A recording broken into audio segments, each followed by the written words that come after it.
L'islam retourne au réveil silencieux d'un héritage oublié. Laissez-moi vous ramener à un vendredi soir tranquille de fin mai 2024, dans la petite ville de Karlovac, à seulement 1 heure de route de Zagreb. La mosquée locale, reconstruite en 2015 après des décennies de négligence, était pleine à craquer pour la première fois de mémoire d'homme. Pas avec des touristes, ni avec des historiens curieux, mais avec des Croates. Croates autochtones. Des hommes et des femmes qui ont grandi à l'ombre de l'Église catholique, qui ont récité le Notre Père à l'école, qui ont célébré Noël avec la même ferveur que n'importe quelle autre nation européenne. Et pourtant, ils étaient là, agenouillés en prière, récitant la Shahada dans une langue qui leur était autrefois étrangère mais qui leur paraissait désormais comme un retour à la maison. L'imam local, bosniaque de naissance mais croate de choix, a déclaré plus tard aux journalistes qu'il s'agissait de la 3e cérémonie de conversion de ce type en autant de mois. La ligne officielle ? Une poignée de cas isolés, une curiosité, rien de plus. Le maire de Karlovac l'a qualifié de « tendance passagère », tandis que le ministère croate de la culture l'a mis sur le compte d'une « exploration culturelle ». Les médias, lorsqu'ils ont pris la peine d'en parler, l'ont présenté comme une histoire décalée d'intérêt humain. Un Croate trouve la paix dans l'islam après la crise de la quarantaine, comme si la foi était un accessoire de style de vie à essayer et à jeter. Mais voilà, j'ai passé les 20 dernières années à étudier les flux et reflux de l'identité religieuse dans les Balkans, et je peux vous dire avec une certitude absolue que ce qui se passe actuellement en Croatie n'est pas une tendance. Ce n'est pas une phase. Ce sont les premiers tremblements d'un changement sismique, un changement que l'establishment politique, les médias et même de nombreux Croates eux-mêmes ignorent volontairement ou ont trop peur de reconnaître. Et c'est pourquoi nous devons en parler. Le fonctionnaire, ce qu'ils veulent que vous croyiez si vous deviez vous fier aux déclarations du gouvernement croate, au rapport de l'Union européenne ou à la couverture aseptisée de Jutarnji List ou Vernji List, vous repartiriez avec une Croatie très simple, une nation résolument catholique depuis l'époque de l'Empire austro-hongrois, qui connaît une légère hausse de sa curiosité religieuse. Quelques dizaines de personnes, pour la plupart jeunes, pour la plupart urbaines, pour la plupart désillusionnées par les scandales de l'Église, ont décidé d'explorer l'islam. Certains s'y tiennent, la plupart non. Les chiffres sont négligeables. L'État a tout sous contrôle. Il n'y a rien à voir ici. Les données semblent soutenir cela. Selon le Bureau croate des statistiques, la population musulmane en Croatie est passée de 1,3% en 2011 à 1,5% en 2021, soit une augmentation statistiquement insignifiante. La communauté islamique de Croatie rapporte qu'entre 2018 et 2023, en moyenne 30 à 50 Croates se sont convertis à l'islam chaque année. Ce n'est guère une lame de fond. Le gouvernement, pour sa part, a pris soin de considérer ces conversions comme une question de choix personnel et non d'identité collective. Le Premier ministre Andrej Plenković, dans une interview en 2023, a même loué la « diversité religieuse » de la Croatie moderne, la qualifiant de signe de la « maturité » du pays en tant que démocratie européenne. L'UE, toujours désireuse de présenter les Balkans comme un modèle de réconciliation post-conflit, a fait écho à cette ligne. Un rapport de la Commission européenne de 2022 sur les progrès d'adhésion de la Croatie a noté que la liberté religieuse est pleinement respectée, et que les communautés minoritaires, y compris les musulmans, bénéficient d'une pleine protection juridique. Cela implique que la Croatie est une réussite. Les blessures des guerres des années 1990 sont cicatrisées. Le pays avance. L'islam n'est qu'un fil parmi d'autres dans la tapisserie multiculturelle. Mais il y a un problème avec ce récit. C'est un mensonge. Attention, il ne s'agit pas d'une pure fabrication, juste d'une demi-vérité soigneusement organisée, le genre de mensonge qui repose sur ce qu'il omet plutôt que sur ce qu'il invente. Parce que la réalité est que les chiffres ne disent pas tout. Les statistiques officielles ne rendent pas compte de la qualité de ces conversions, de la vitesse à laquelle elles s'accélèrent ou des forces géopolitiques qui les façonnent discrètement. Et surtout, ils ne tiennent pas compte du fait que l'islam en Croatie n'est pas seulement une religion, c'est un héritage. Un héritage qui n'a jamais été véritablement effacé. Déconstruire ce qui se passe réellement en Croatie, commençons par les chiffres. Le Bureau croate des statistiques ne compte que ceux qui déclarent officiellement leur religion lors du recensement. Mais dans un pays où l'Église catholique exerce encore une immense influence culturelle et politique, combien de Croates sont réellement prêts à admettre même à eux-mêmes qu'ils remettent en question leur foi? Combien se convertissent en privé, à l'abri des regards indiscrets de leur famille, de leurs voisins et des prêtres? J'ai parlé à des imams de Zagreb, Rijeka et Split qui m'ont dit que le nombre réel de conversions est au moins 3 fois supérieur à ce qui est rapporté. Un imam de Zagreb, qui a demandé à rester anonyme, m'a dit qu'en 2023 seulement, sa mosquée avait facilité plus de 200 conversions, pour la plupart des Croates, la plupart âgés de moins de 35 ans. Ils viennent nous voir tranquillement, a-t-il déclaré.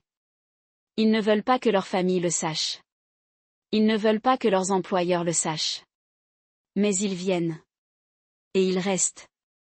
Ensuite, il y a le type de conversion que nous constatons. Il ne s'agit pas seulement de quelques jeunes mécontents qui se lancent dans la spiritualité. Nous parlons de familles entières, des grands-parents qui se souviennent de l'époque ottomane, des parents qui ont grandi dans la Yougoslavie socialiste et des enfants qui redécouvrent aujourd'hui une foi qui a toujours fait partie de leur histoire. J'ai rencontré des Croates entre 60 et 70 ans qui se convertissent en masse, non pas parce qu'ils se rebellent contre l'Église, mais parce qu'ils récupèrent quelque chose qui leur a été enlevé. Et c'est là que commence la véritable histoire. Parce que l'islam n'est pas arrivé en Croatie au XXe siècle. Il n'est jamais parti.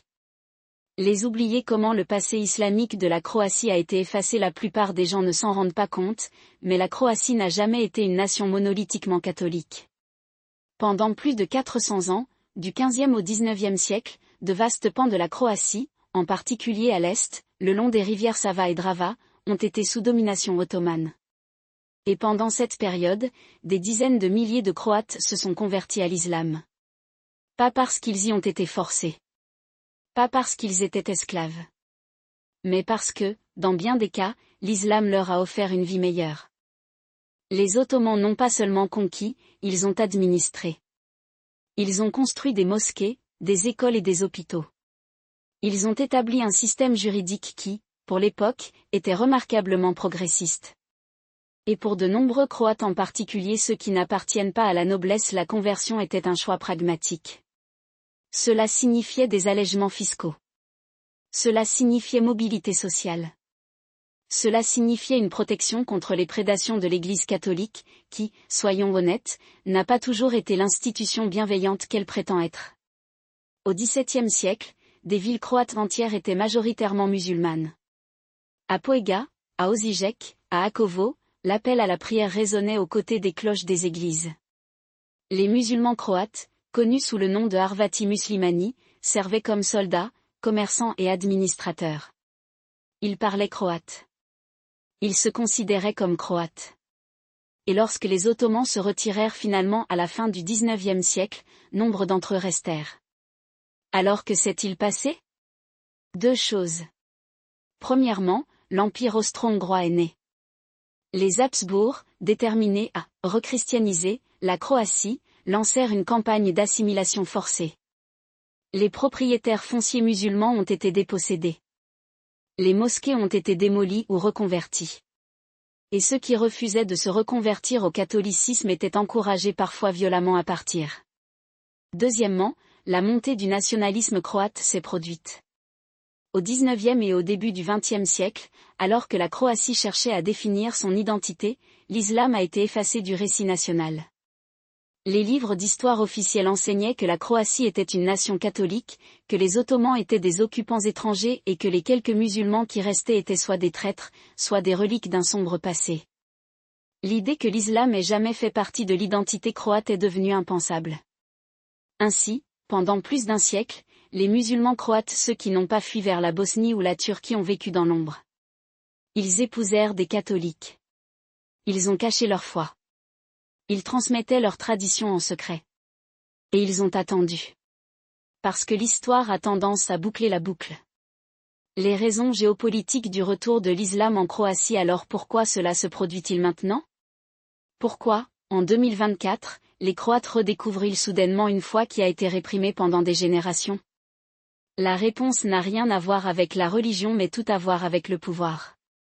Laissez-moi vous dire quelque chose que personne à Bruxelles ou à Washington ne veut, la Croatie est prise au milieu d'une nouvelle guerre froide.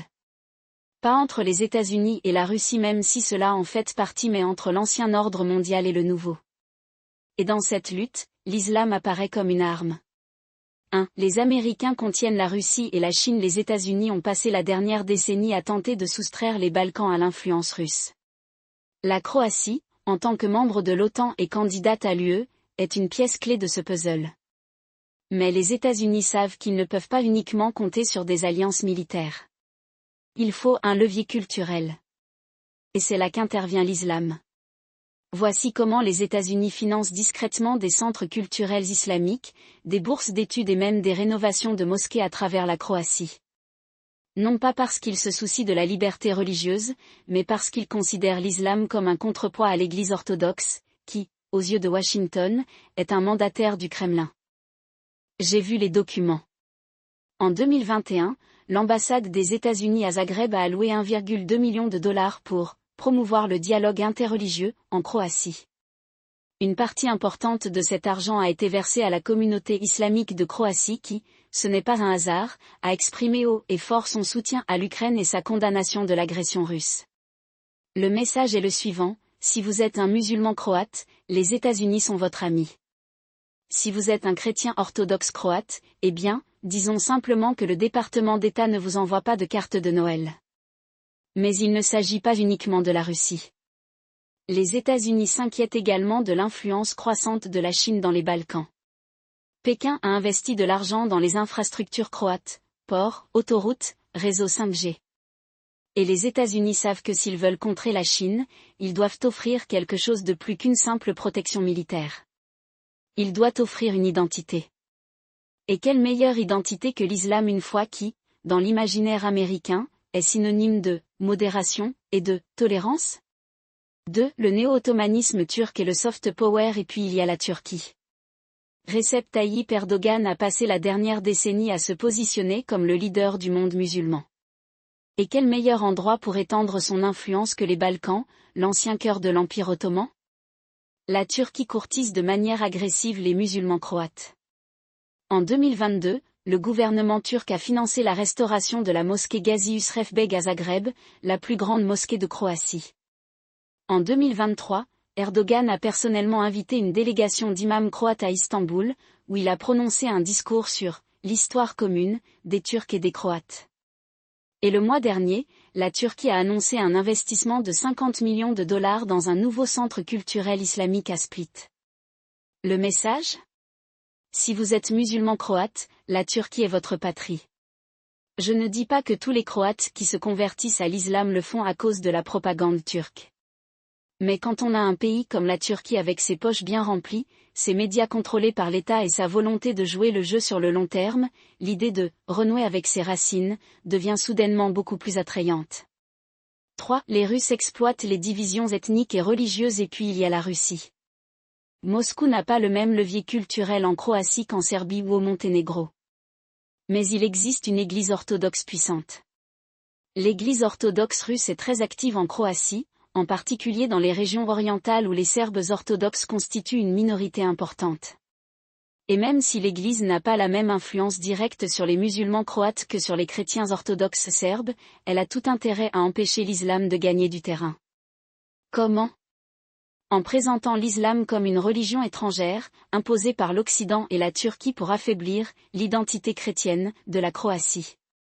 Les médias russes propagent ce discours depuis des années, décrivant les musulmans croates soit comme des « dupes naïves » de l'impérialisme américain, soit comme des « cinquièmes colonnes » des ambitions néo-ottomanes d'Erdogan.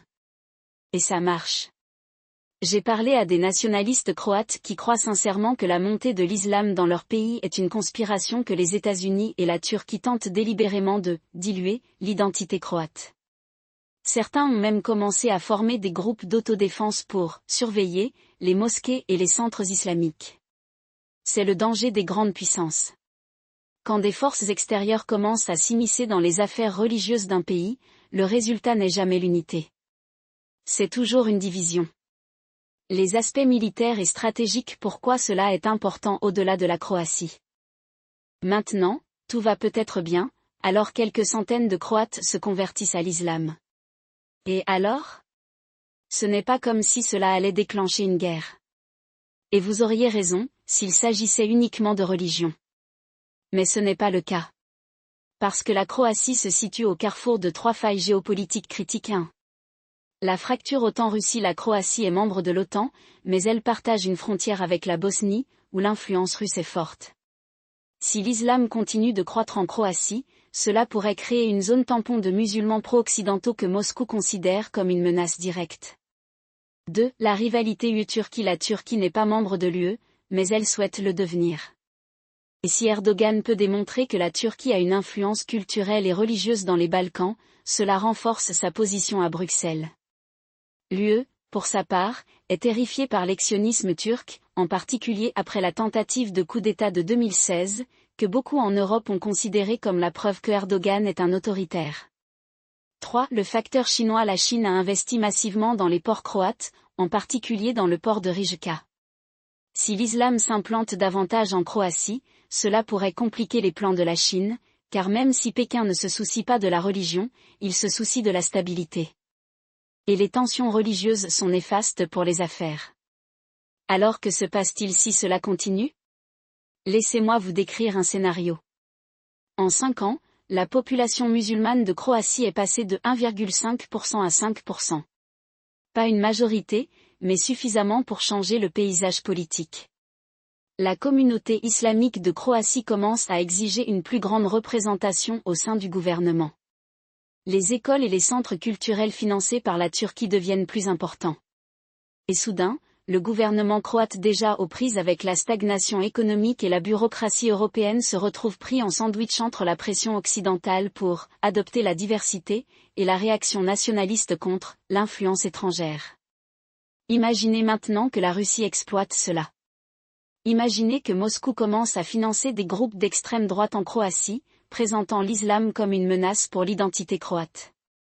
Imaginez que les États-Unis et la Turquie redoublent d'efforts, en injectant davantage d'argent dans les institutions islamiques pour contrer le discours russe. Et imaginez qu'au milieu de tout cela, un seul incident, une mosquée vandalisée, un musulman attaqué, un politicien faisant une remarque imprudente déclenche la violence. Ce n'est pas hypothétique. Nous avons déjà vu ce film, en Bosnie dans les années 1990, au Kosovo dans les années 2000.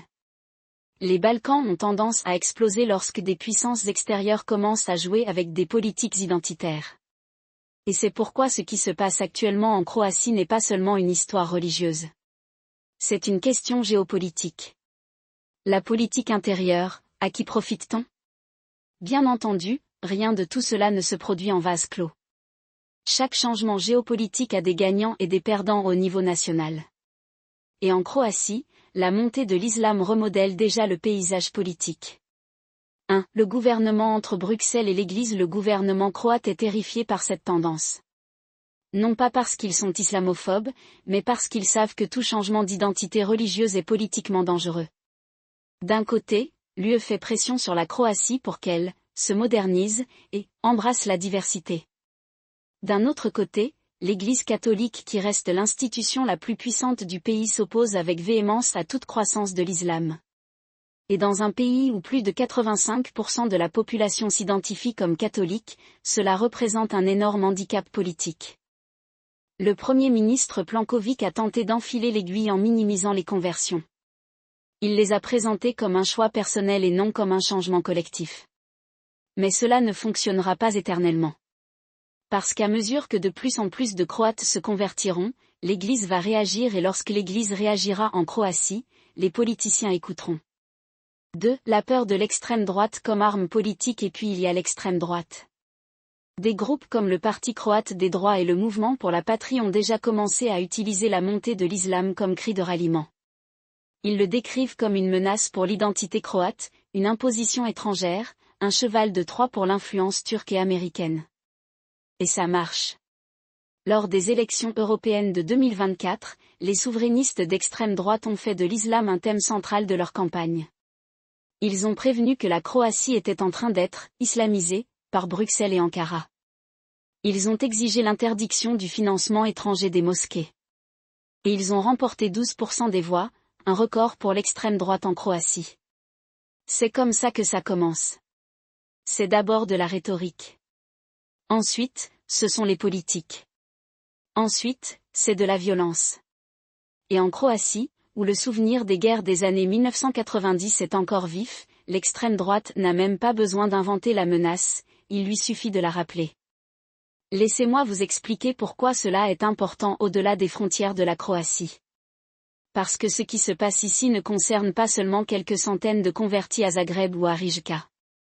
Il s'agit des lignes de fracture d'un continent qui se demande encore ce que signifie être européen au XXIe siècle. Et ces lignes de fracture traversent directement les Balkans, où l'histoire ne s'arrête jamais vraiment, elle attend juste le bon moment pour refaire surface. Ce que la plupart des gens ne réalisent pas, c'est que le renouveau islamique en Croatie ne se produit pas de manière isolée.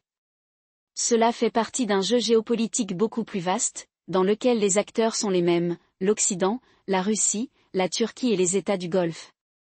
Chacun a un intérêt dans la façon dont l'islam est perçu et pratiqué en Europe, et chacun utilise la Croatie comme terrain d'essai pour ses propres programmes. Prenez la Turquie, par exemple. Ankara étend discrètement mais agressivement son influence dans les Balkans depuis des années, utilisant l'islam comme outil de soft power. La direction turque des affaires religieuses, Diyanet, a financé des mosquées, des bourses et des centres culturels dans toute la région. En Croatie, ils ont été particulièrement actifs dans des villes comme Zagreb et Vukovar, où la communauté musulmane est petite mais en croissance.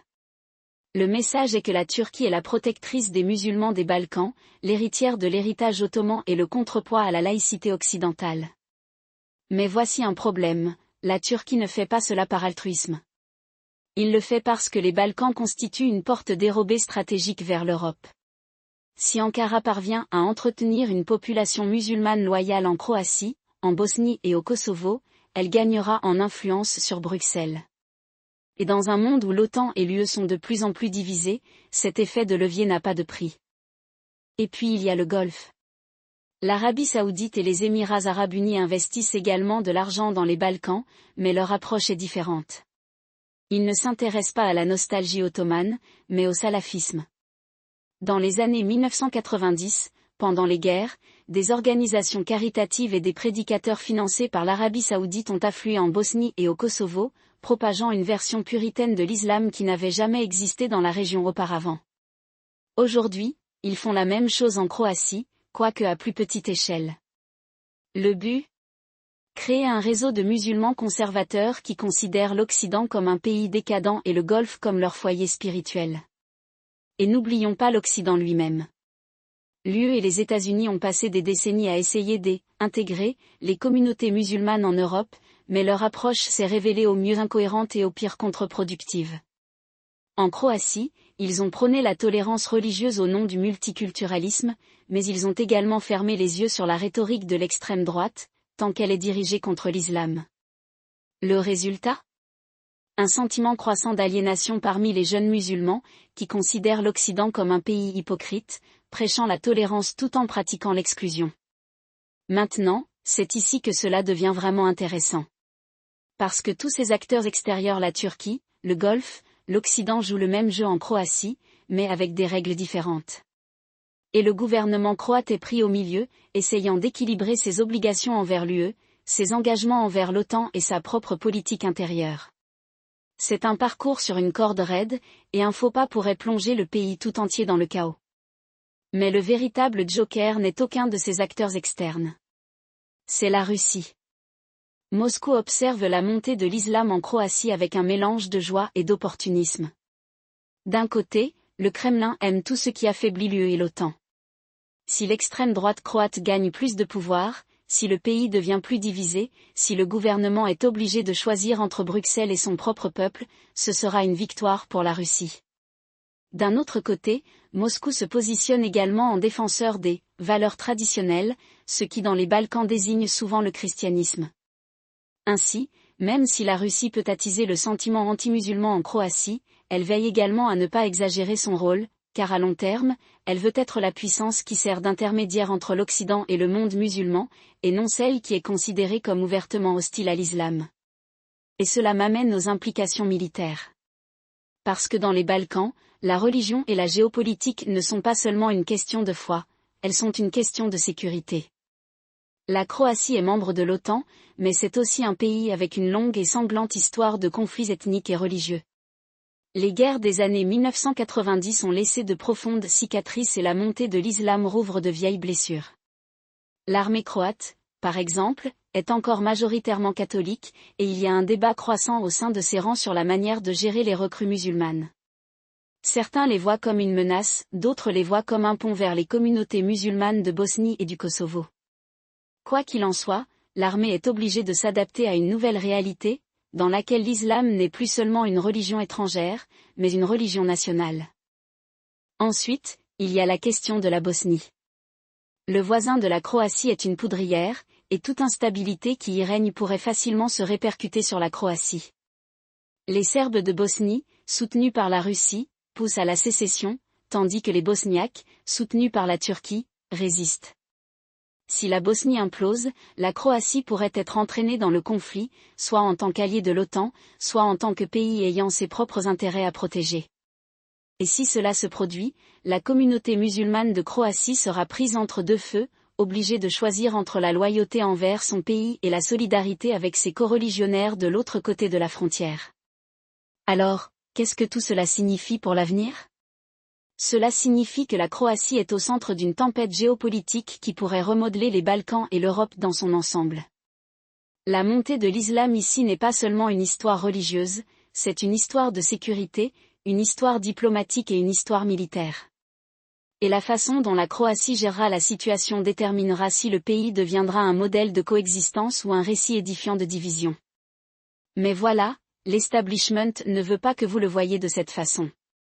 Il préfère présenter cela comme une simple histoire d'intégration ou de radicalisation, car c'est plus facile à contrôler. Mais la réalité est bien plus complexe.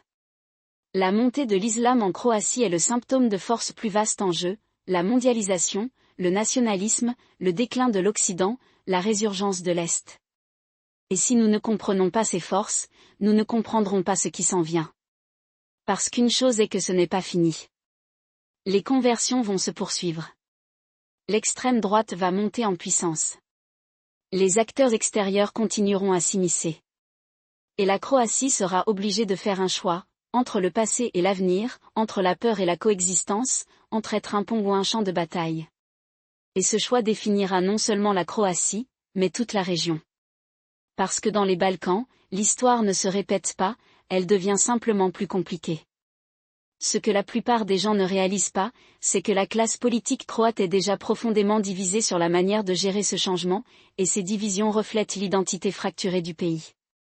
D'un côté, vous avez l'Union démocratique croate au pouvoir, un parti qui s'accroche toujours au mythe d'une nation catholique homogène, même si ses propres politiques comme l'adhésion à l'UE en 2013 ont accéléré les changements même qu'il craint. Ensuite, il y a les sociodémocrates, qui prônent le multiculturalisme du bout des lèvres mais n'ont pas le courage de remettre en question le discours dominant, car cela reviendrait à affronter l'islamophobie latente de leur propre base. Et n'oublions pas le mouvement d'extrême droite pour la patrie, qui gagne du terrain en présentant l'islam comme une menace existentielle, malgré le fait que la communauté musulmane en Croatie reste minime officiellement environ 1,5% de la population, bien que des estimations non officielles suggèrent qu'elle est plus proche de 3% si l'on tient compte des migrants sans papier et des convertis récents. Voilà qui est inconfortable, le gouvernement croate n'est pas préparé à ce qui s'en vient. Prenons par exemple le recensement de 2021. Pour la première fois depuis des décennies, le nombre de personnes s'identifiant comme musulmanes a augmenté, non seulement parmi les rapatriés bosniaques, mais aussi parmi les Croates de souche. La réponse de l'État ? Minimiser les données, insister sur le fait qu'il ne s'agit que de « musulmans culturels » ou de « migrants temporaires », c'est tout sauf reconnaître qu'un véritable changement organique est en cours. Mais les chiffres ne mentent pas. Dans des villes comme Zagreb, Rijeka et Split, les mosquées se remplissent le vendredi, les centres culturels islamiques se multiplient et les bouchées halal font leur apparition dans des quartiers où, il y a 20 ans à peine, l'idée d'une communauté musulmane aurait été impensable. Laissez-moi vous expliquer pourquoi c'est important. L'élite politique croate est coincée dans un état d'esprit de guerre froide, où la religion est toujours considérée comme un outil d'influence étrangère plutôt que comme une réalité nationale. Ils regardent la Bosnie et y voient un récit édifiant, et non un avenir potentiel. Mais la Bosnie n'est pas le seul modèle ici. Regardez l'Albanie, où l'islam fait partie du tissu national depuis des siècles, ou même le Kosovo, où une population à majorité musulmane a réussi à coexister difficilement, mais avec succès avec un État laïque. La différence ? Ces pays ont eu le temps de s'adapter. La Croatie n'a pas ce luxe. Les conversions ont lieu maintenant, les pressions géopolitiques s'intensifient maintenant, et le refus de l'État de s'engager dans cette réalité ne fait que rendre le bilan final plus explosif. Prenons le cas de la communauté islamique de Croatie. Officiellement reconnue par l'État en 2003, c'est le seul organisme représentatif légitime des musulmans du pays. Mais voici qu'elle est fortement influencée par les intérêts bosniaques, ce qui signifie qu'elle est prise entre deux feux. D'un côté, il doit prouver sa loyauté envers la Croatie pour éviter d'être qualifiée de cinquième colonne. D'un autre côté, elle doit maintenir des liens avec la Bosnie et la Turquie pour garantir son financement et sa légitimité religieuse. Cet exercice d'équilibre devient de plus en plus difficile de jour en jour. Lorsqu'en 2022, le leader de l'IZH, Aziz Efendi Hasanović, a prononcé un sermon appelant à une plus grande intégration des musulmans dans la société croate, l'extrême droite a éclaté d'indignation, l'accusant d'islamiser le pays. Pendant ce temps, les extrémistes bosniaques l'ont accusé de s'être vendu à Zagreb. Le résultat ? Une communauté de plus en plus polarisée, avec des voix plus jeunes et plus radicales émergeant en marge des voix avec lesquelles l'État ne sait pas comment s'engager. Parlons maintenant de l'extrême droite, car elle est le joker dans cette équation. Le Homeland Movement surfe sur une vague de sentiments anti-immigrés et anti-musulmans, mais sa rhétorique est bien plus qu'une simple posture politique. Ils exploitent une peur profondément ancrée parmi les Croates, à savoir que leur pays est remplacé, une peur alimentée par des années de stagnation économique et de déclin démographique. La population de la Croatie a diminué de près de 10% depuis 2011, et l'extrême droite a profité de cette inquiétude pour présenter l'islam comme une menace à la fois culturelle et démographique. Leur solution ? Un retour à la Croatie, pure, des années 1990, un fantasme qui ignore le fait que le pays est déjà irréversiblement modifié. Mais c'est ici que cela devient dangereux. L'extrême droite n'est plus seulement un mouvement marginal. Il gagne en pouvoir institutionnel.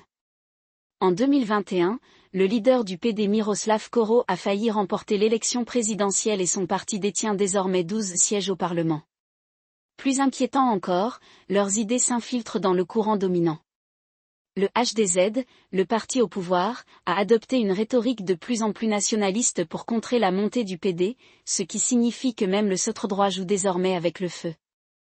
La loi de 2023 interdisant l'influence étrangère dans les institutions religieuses largement considérées comme ciblant les organisations islamiques était une réponse directe aux pressions du DP. Et soyons conscients qu'il ne s'agit pas seulement de l'islam. Il s'agit de savoir qui définit ce qu'est la Croatie. Est-ce une nation catholique avec une petite minorité musulmane ? Ou s'agit-il d'une société pluraliste où la religion est une affaire privée ? L'establishment veut vous faire croire qu'il s'agit d'une simple histoire de « bons » croates contre de « mauvais » musulmans, ou d'islam « modéré » contre « islam radical ». Mais c'est un mensonge. La véritable histoire est celle du pouvoir. Qui contrôle le récit ?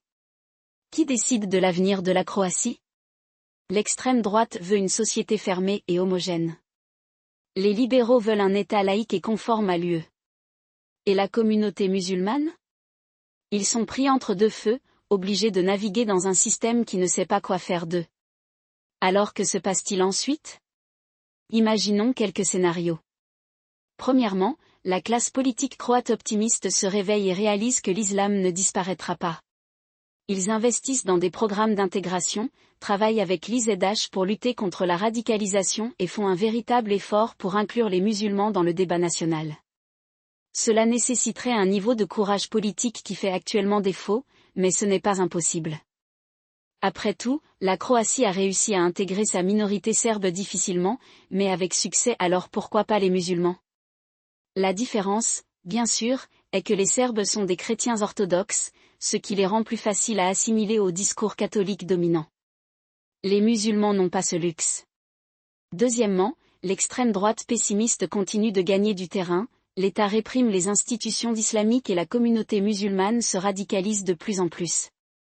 C'est la voie qui mène à une instabilité à la bosniaque, où la religion devient un substitut au conflit politique. Les élections européennes de 2024 pourraient constituer un tournant dans ce domaine.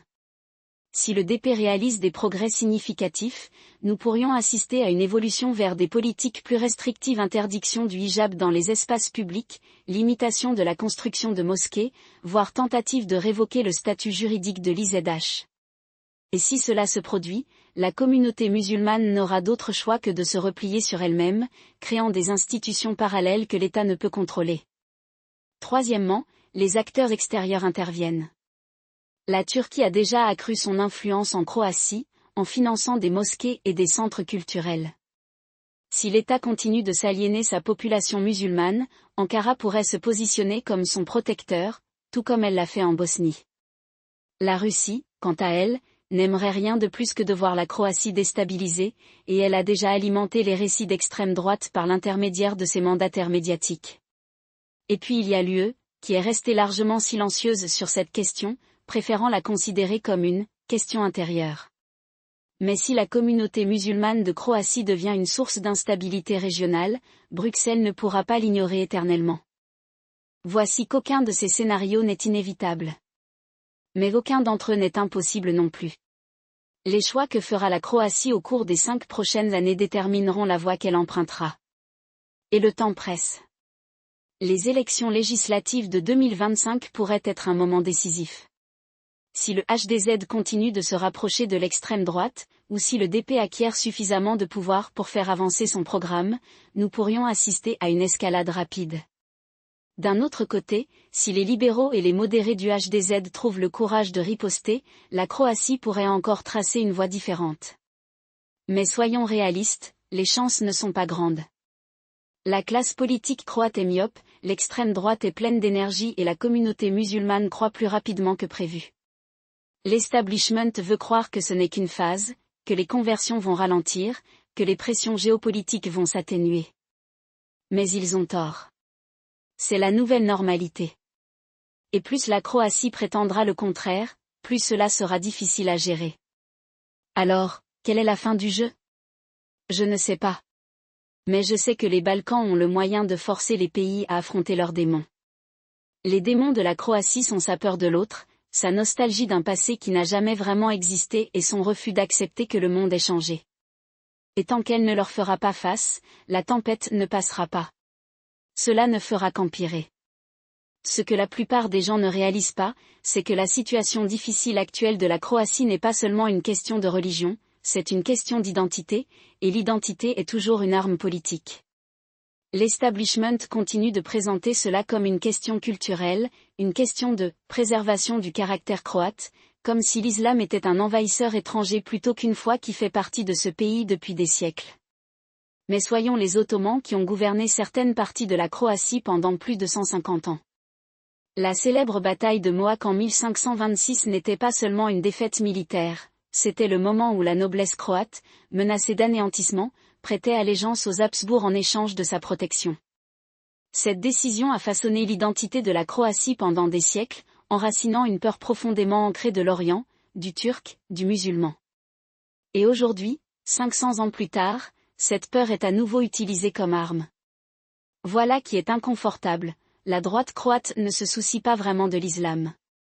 Ce qui l'intéresse, c'est le contrôle.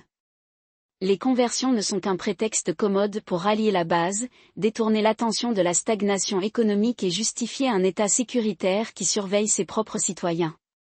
Prenons par exemple la « stratégie antiterroriste » de 2023. Le document ne mentionne pas l'extrémisme islamiste comme une menace significative. En fait, le mot « islam » n'apparaît qu'une seule fois, dans une note de bas de page. Mais il consacre une section entière à l'influence étrangère, notamment celle de la Turquie et des États du Golfe. Le message est que le véritable ennemi n'est pas le terrorisme, c'est l'idée que les musulmans croates pourraient se tourner vers quelqu'un d'autre que Zagreb pour leur leadership. Laissez-moi vous expliquer pourquoi c'est important. Si la Croatie continue sur cette voie, il ne s'agira pas seulement d'une crise intérieure, mais également d'une crise régionale. La Bosnie est déjà une poudrière, et si la Croatie commence à traiter sa minorité musulmane comme une 5e colonne, Sarajevo n'aura d'autre choix que de réagir.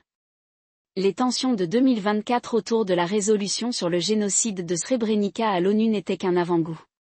Imaginez si la Croatie commençait à révoquer sa citoyenneté ou à restreindre les libertés religieuses, le haut représentant de la Bosnie, Christian Schmidt, serait obligé d'intervenir, et soudain vous vous retrouveriez avec une crise diplomatique qui pourrait entraîner la Serbie, la Turquie et même l'OTAN. Et cela avant même de parler du Kosovo, où les dirigeants albanais observent déjà les actions de la Croatie avec une inquiétude croissante. Alors quelles sont les alternatives ? Le premier est celui de laisser l'extrême droite définir l'agenda, de laisser les conversions se poursuivre dans l'ombre et d'espérer que le silence de l'UE signifie qu'elle n'interviendra pas. Mais ce n'est pas une stratégie, c'est une capitulation. La seconde consiste à réprimer les conversions, à surveiller les mosquées et à utiliser l'appareil de sécurité pour intimider la communauté musulmane et la soumettre. Cela pourrait fonctionner à court terme, mais cela transformerait la Croatie en un État paria, lui aliénerait ses partenaires de l'UE et donnerait à la Turquie et à la Russie exactement l'ouverture dont elles ont besoin pour exercer leur influence. La troisième option est la plus difficile, mais c'est la seule qui n'aboutit pas à l'intégration. L'intégration ne signifie pas l'assimilation. Cela signifie reconnaître que l'islam fait partie de l'histoire de la Croatie et que ses citoyens musulmans sont tout aussi croates que les autres. Cela signifie financer les écoles islamiques, protéger les droits religieux, plus important encore, traiter les conversions non pas comme une menace pour la sécurité mais comme un phénomène social qui doit être compris et non craint. Le recensement de 2021 a montré que seulement 1,3% des Croates s'identifiaient comme musulmans, mais ce nombre est en augmentation, et il ne s'agit pas uniquement de taux de natalité. Il s'agit de jeunes désillusionnés par les scandales de l'Église et la corruption de l'État, qui trouvent un sens à une foi qui leur offre à la fois un épanouissement spirituel et un sentiment de communauté. Ce n'est pas une menace, c'est un signal d'alarme. Mais l'intégration nécessite du leadership, et le leadership est un domaine dans lequel la classe politique croate n'a jamais été douée. Le HDZ est trop occupé à jouer sur les deux tableaux, le SDP est trop faible et l'extrême droite est trop bruyante. La seule institution qui pourrait imposer le changement est l'UE, mais Bruxelles a ses propres problèmes, le populisme, la migration, la guerre en Ukraine.